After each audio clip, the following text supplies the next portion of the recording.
ঈশ্বর কেন দুই ভাই কইন ও হেবলকে ভিন্নভাবে সাড়া দিয়েছিলেন সে বিষয়ে এই পাঠ আলোকপাত করে। আদিপুস্তক ৩ অধ্যায়ের ২য় অংশে ঈশ্বরকে এমনভাবে বর্ণনা করা হয়েছে যেখানে তিনি মানুষকে খুঁজছেন এবং যোগাযোগ করছেন ও তাকে এই ধরনের প্রশ্নগুলো করছেন যে তুমি কোথায় এবং কে তোমাকে বলেছে। এটি দেখে আপনার বোঝা উচিত যে এটি গুরুত্বপূর্ণ কোনো বিষয়ের বর্ণনা দিচ্ছে। ঈশ্বর আজও আমাদেরকে খোঁজেন, তিনি আজও আপনার সাথে যোগাযোগ করেন। আপনি যদি এটি বুঝে থাকেন তাহলে আপনি বিশেষ করে যেগুলোকে আপনি কষ্টের বা বিপদের অভিজ্ঞতা বলে মনে করেন সেগুলো বুঝতে পারবেন। এ ধরনের কষ্টের বা বিপদের অভিজ্ঞতাগুলোর বেশিরভাগই সত্যিকারের এমন একটি বিষয় যেখানে ঈশ্বর আপনাকে খুঁজছেন, আপনার মনোযোগ আকর্ষণ করতে চাচ্ছেন, আপনার সাথে যোগাযোগ করতে চাচ্ছেন। আপনি আপনার জীবনের কোন পর্যায়ে আছেন, আপনি কার কথা শুনছেন সেগুলো নিয়ে চিন্তা করতে সাহায্য করছেন। ঈশ্বর আপনাকে খুঁজছেন। এর মতো ইতিবাচক ফলাফলগুলো ছাড়াও পড়বার সময় আপনি নারী, পুরুষ এবং তাদের উভয়ের জন্য অনেক নেতিবাচক পরিণতি দেখতে পাবেন। এগুলোর মধ্যে সবচেয়ে মারাত্মক পরিণতিটাকে বলা যেতে পারে ঈশ্বর থেকে বিচ্ছিন্ন হওয়া। আদম ও হবা ঈশ্বরের কাছ থেকে বিচ্ছিন্ন হলেন এবং তাদেরকে বাগান থেকে তাড়িয়ে দেওয়া হয়। এটির প্রয়োগ খুব চমৎকার। মানুষের প্রতি ঈশ্বরের দেয়া বার্তাটির সম্ভাব্য বর্ণনা এমন হতে পারে যে, যদি তুমি আমার বাক্যকে সবার প্রথমে গুরুত্ব না দাও তাহলে তোমাকে এই পৃথিবী থেকে তাড়িয়ে দেওয়া হবে। এমনকি এটি আমাদের সময়েও হতে পারে। চতুর্থ অধ্যায়ে পতনের আরেকটি পরিণতি রয়েছে, সেটি হলো মানুষের দ্বন্দ্ব। মানুষ তার নিজের সাথে ও তার অংশীদারদের সাথে দ্বন্দ্বে রয়েছে। মানুষ স্বামী এবং স্ত্রী হিসাবে, তাদের সন্তানদের সাথে এবং তাদের পিতামাতার সাথে দ্বন্দ্বের মধ্যে রয়েছে। কর্মী এবং পরিচালকদের মধ্যেও একটি দ্বন্দ্ব রয়েছে। আন্তর্জাতিক দ্বন্দ্ব রয়েছে। জাতিরা এবং লোকেরা একে অন্যের বিরুদ্ধে দাঁড়িয়েছে। এই ভগ্ন ও স্বার্থপর পৃথিবীতে দ্বন্দ্ব একটি বড় সমস্যা হয়ে উঠেছে। আদিপুস্তকের ৪র্থ অধ্যায়ে যেসব কারণে মূলত দ্বন্দ্বের সৃষ্টি হয় সেগুলো নিয়ে ঈশ্বর কথা বলেছেন এবং এটি সমাধানের জন্য কিছু উপায় দিয়েছেন। তিনি দুইজন ভাইয়ের একটি ঘটনার মাধ্যমে এই সত্যকে প্রকাশ করেছেন। আপনি হয়তো এর আগে এই ঘটনাটি নাও শুনতে পারেন, তবে তাদের সাথে আপনার মিল রয়েছে। তাদের নাম হলো কইন এবং হেবল।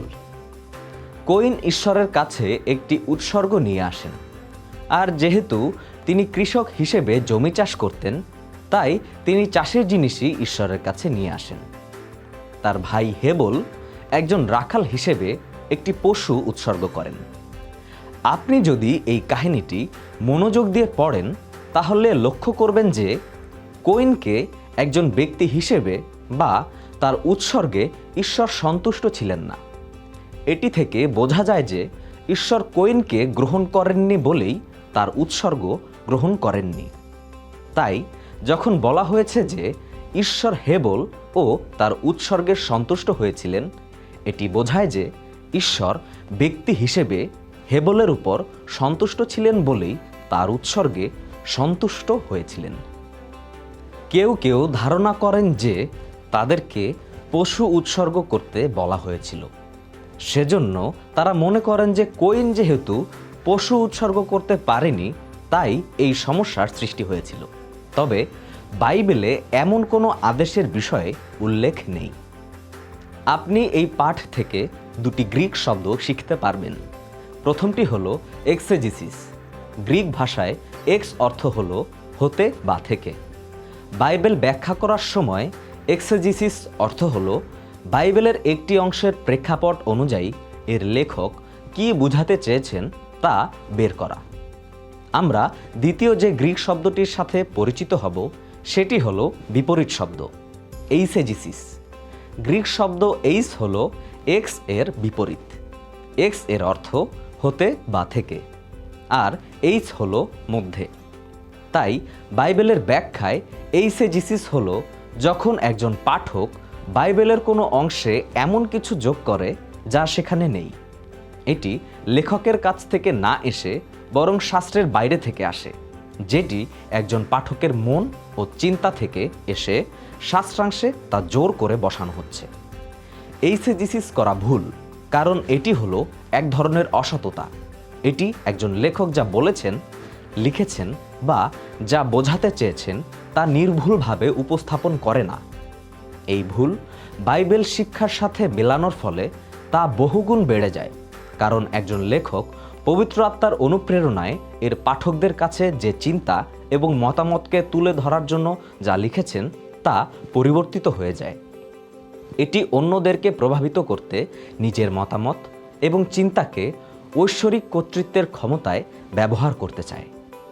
এটি ঈশ্বরের বিরুদ্ধে একটি মারাত্মক পাপ এবং ঈশ্বরের লোকদের বিরুদ্ধে এক ধরনের আত্মিক চুরি ও সহিংসতা। আপনি যখন কইন ও হেবলের ঘটনায় আসেন, তখন সেখানে যা নেই সেটি পড়া খুব সহজ। শাস্ত্রে এমন কিছু বলা হয়নি যেখানে উৎপাদিত কোনো ফসল উৎসর্গ করা অন্যায় কাজ বলে কইনকে পশু উৎসর্গই করতে বলা হয়েছিল। এমনকি লেবীয় পুস্তকে ইসরায়েলীয়দেরকে বিশেষভাবে উৎপাদিত খাদ্যশস্য নৈবেদ্য হিসাবে আনার নির্দেশনা দেওয়া হয়েছিল। তাই উৎসর্গকৃত জিনিস নয়, বরং মানুষ ব্যক্তি হিসেবে কেমন সেটি এই ঘটনার মূল বিষয়।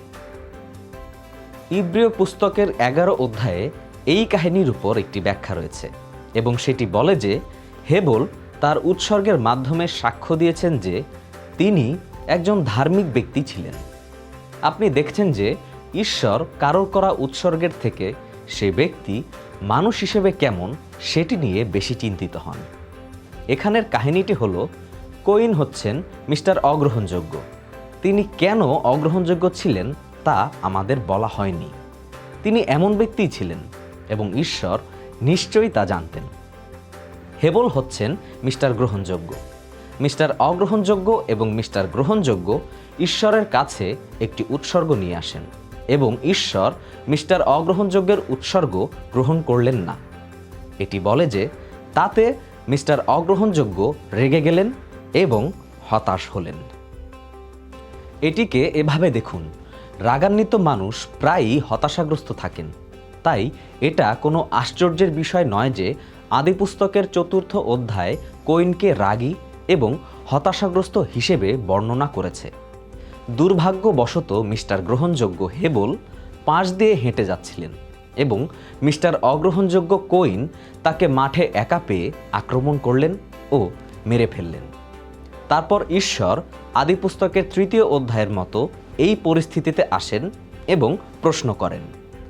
তিনি এই রাগী মিস্টার অগ্রহণযোগ্যর কাছে আসেন এবং জিজ্ঞাসা করেন, তুমি কেন রাগ করেছ আর তোমার মুখ কালো কেন? এবং তারপর বিশেষ করে এই প্রশ্নটি, যদি তুমি ভালো কাজ করো তাহলে কি তোমার মুখ উজ্জ্বল হয়ে উঠবে না?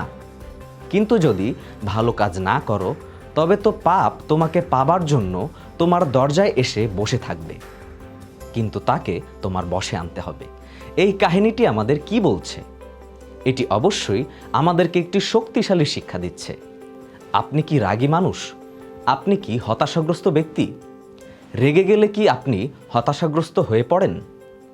যখন আপনার রাগ হয় তখন আপনার নিজেকে এই ভালো প্রশ্নটি করা উচিত, আপনি কেন রাগান্বিত?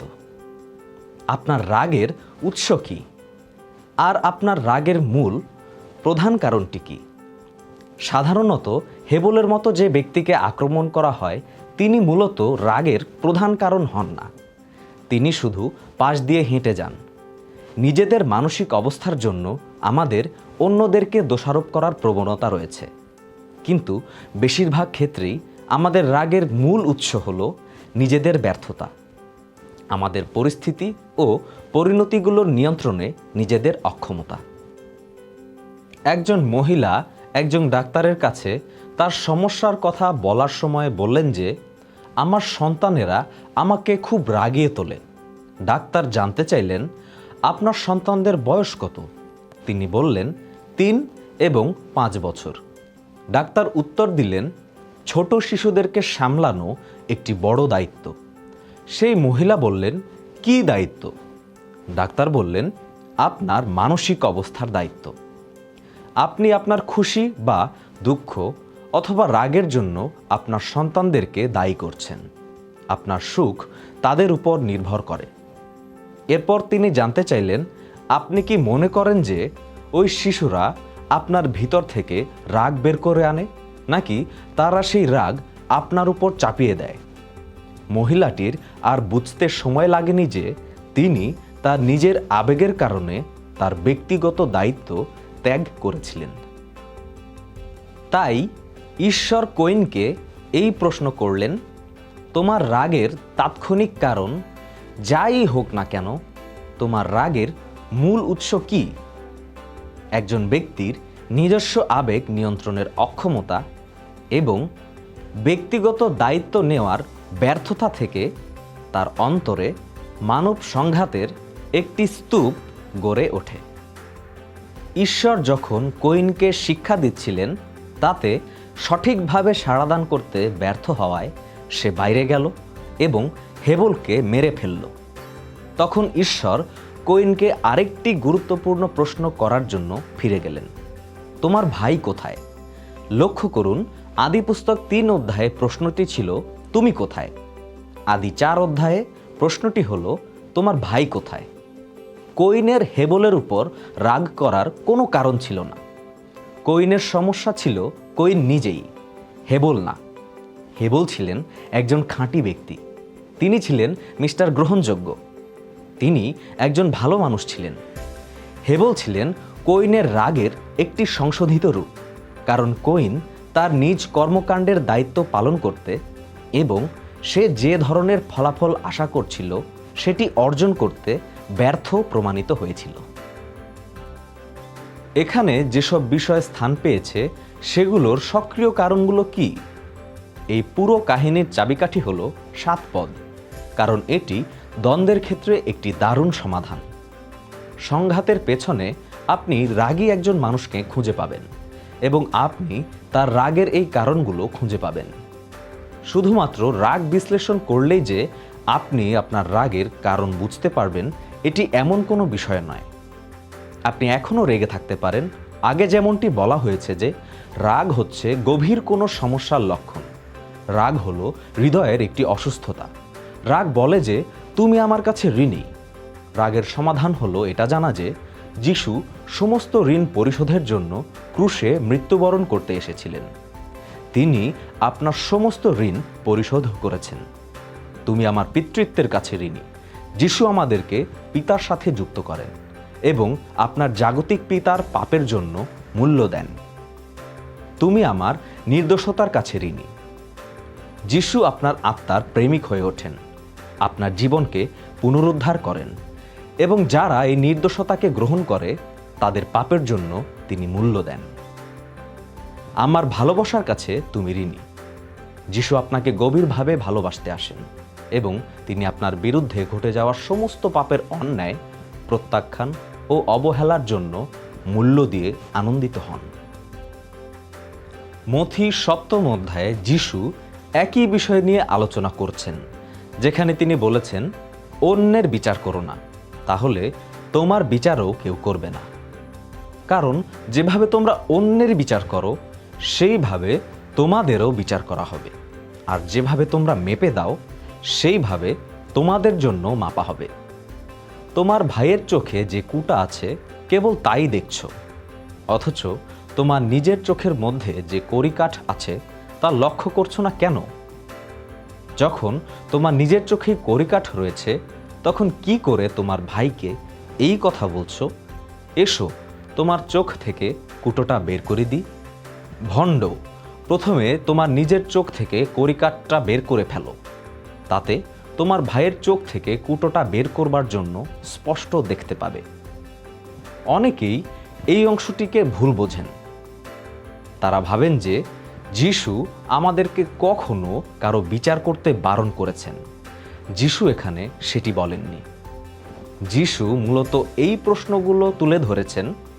কেন আপনি বিচারপ্রবণ? কেন আপনি অতিরিক্ত সমালোচনা করেন? কেন আপনি সবসময় এমনভাবে অন্যের বিষয়গুলো দেখছেন যে ঈশ্বর আপনাকে একজন সমালোচনাকারী পরিদর্শক হিসেবে আহ্বান করেছেন? আপনার মূল কাজ হলো আপনার ভাইয়ের চোখ থেকে কুঁটো খুঁজে বের করা। এবং এটি খুব হাস্যকর, কারণ আপনার নিজের চোখেই আস্ত একটি কড়িকাঠ রয়েছে। আপনার জীবন পাপে পরিপূর্ণ, কিন্তু এরপরও আপনি রেগে যান এবং যাদের পাপ আপনার থেকে অনেক কম তাদেরকে দোষারোপ করেন।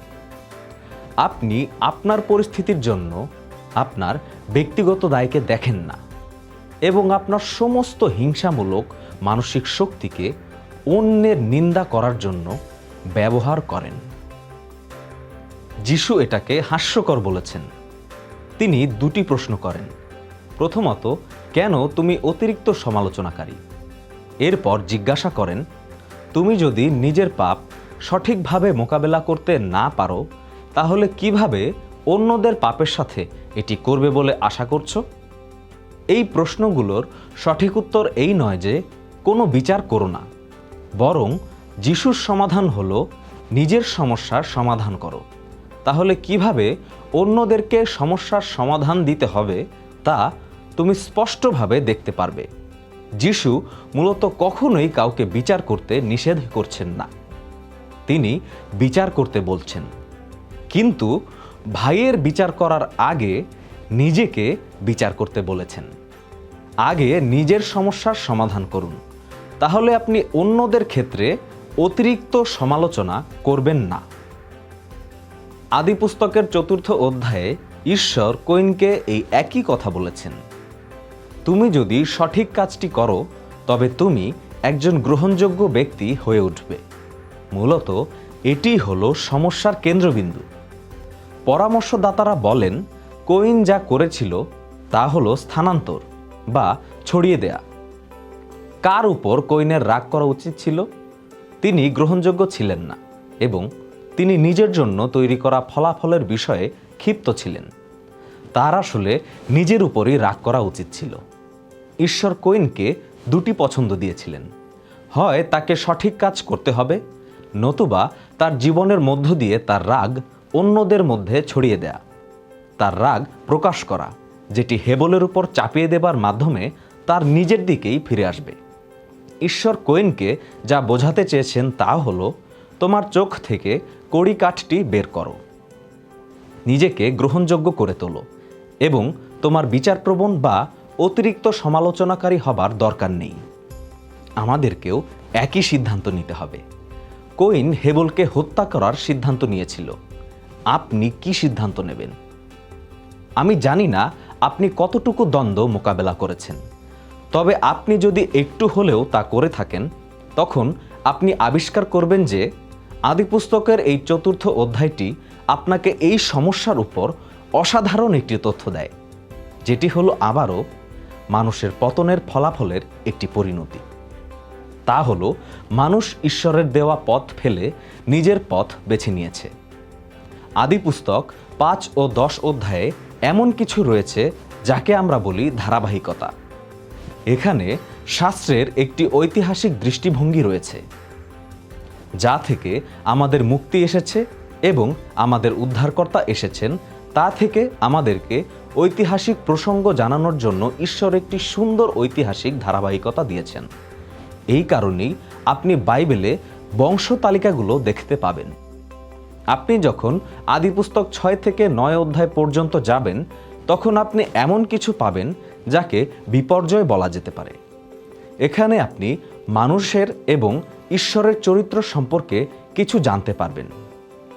পতনের ফলে মানুষের চরিত্র সম্পূর্ণভাবে কলুষিত হয়ে পড়ে। ঈশ্বর যখন মানবতার দিকে তাকালেন, তখন তিনি চরম দুষ্টতা, শুধু মন্দের দিকে ঝোঁক, সার্বজনীন দুর্নীতি ও সহিংসতা দেখতে পেলেন। আপনি আদিপুস্তক 6 থেকে 9 পর্যন্ত পড়লে মহাবন্যার ঘটনা, ঈশ্বরের চরিত্রের বিষয়েও জানতে পারবেন। এটি পড়া ও অধ্যয়ন করার মধ্য দিয়ে নিজেকে ঈশ্বরের চরিত্রের বিষয়ে এই প্রশ্নগুলো জিজ্ঞাসা করুন। প্রথমত, নিজেকে জিজ্ঞাসা করুন, ঈশ্বর কি ব্যক্তিগত? এবং তারপর নিজেকে এই প্রশ্ন করুন যে ঈশ্বর কি আবেগপ্রবণ? ঈশ্বর কি কিছু অনুভব করেন? একটি দৃঢ় বিশ্বাস রয়েছে যে ঈশ্বর হলেন ভালোবাসা, এবং এটা অবশ্যই আনন্দের একটি বিষয়। কিন্তু সত্যি আপনার নিজেকে এই রকম প্রশ্ন করা উচিত, ঈশ্বরের চরিত্র কি অনেকগুলো ভালো গুণের সমন্বয়? এটি কি শুধুমাত্র একটি গুণ, নাকি অনেকগুলো গুণের সমষ্টি? ঈশ্বরের যদি ভালোবাসার ক্ষমতা থাকে, তাহলে তাঁর কি রাগ করার ক্ষমতাও আছে? একজন স্নেহশীল, শান্ত স্বভাবের বাবা ছিলেন। একজন খারাপ লোক এসে তার 7 বছরের ছোট্ট মেয়েটিকে মেরে ফেলল। সেই বাবা তার ছোট মেয়েটিকে ভালোবাসতেন। যে লোকটি তার মেয়েটিকে ধর্ষণ করে হত্যা করেছিল, তাকে যখন থানায় ধরে আনা হয়েছিল, তখন সেই থানার সমস্ত পুলিশ ওই লোকটির কাছে যেতে মেয়েটির বাবাকে বাধা দিচ্ছিল। এই বাবা স্নেহশীল, শান্ত স্বভাবের ছিলেন। যে ব্যক্তি তার একমাত্র মেয়েটিকে হত্যা করেছিল, তার উপর ক্রোধ দেখানোর ক্ষমতাও তার ছিল। আপনি মহাবন্যার ঘটনাটিতে ঈশ্বরের চরিত্রে এই বিষয়টি দেখতে পাবেন। ঈশ্বর মানুষকে ভালোবাসেন। তিনি দেখলেন যে পাপ এবং মন্দ শক্তি তাঁর ভালোবাসার বস্তুকে নষ্ট করছে এবং মানুষের জন্য তার মহান পরিকল্পনাকে ধ্বংস করছে। ঈশ্বর তার ক্রোধ প্রকাশ করতে সক্ষম। সাধারণভাবে ঈশ্বরের ক্রোধ এরকম, যা তার ভালোবাসার বস্তুকে ধ্বংস করছে, সেটির প্রতি একজন প্রেমময় ঈশ্বরের ধ্বংসাত্মক সাড়াদান। এটি হলো আদিপুস্তক 6 থেকে 9 অধ্যায় পর্যন্ত বিপর্যয়ের বার্তা। পরিশেষে আরও অধ্যয়নের জন্য একটি পরামর্শ। আদিপুস্তক 4 অধ্যায়ে কইন ও হেবলের এই পরিচিত ঘটনাটি আবারও পড়ুন। দেখুন এই ঘটনাটি থেকে আপনি এমন কোনো প্রয়োগ খুঁজে পান কিনা যা অন্যদেরকে তাদের রাগ এবং হতাশা মোকাবিলা করতে সাহায্য করবে। এই পাঠে আমাদের সাথে যুক্ত হবার জন্য আপনাকে ধন্যবাদ। ঈশ্বর আপনাকে আশীর্বাদ করুন এবং তাঁর ভালোবাসার হাতে আপনাকে শক্তভাবে ধরে রাখুন। আমেন।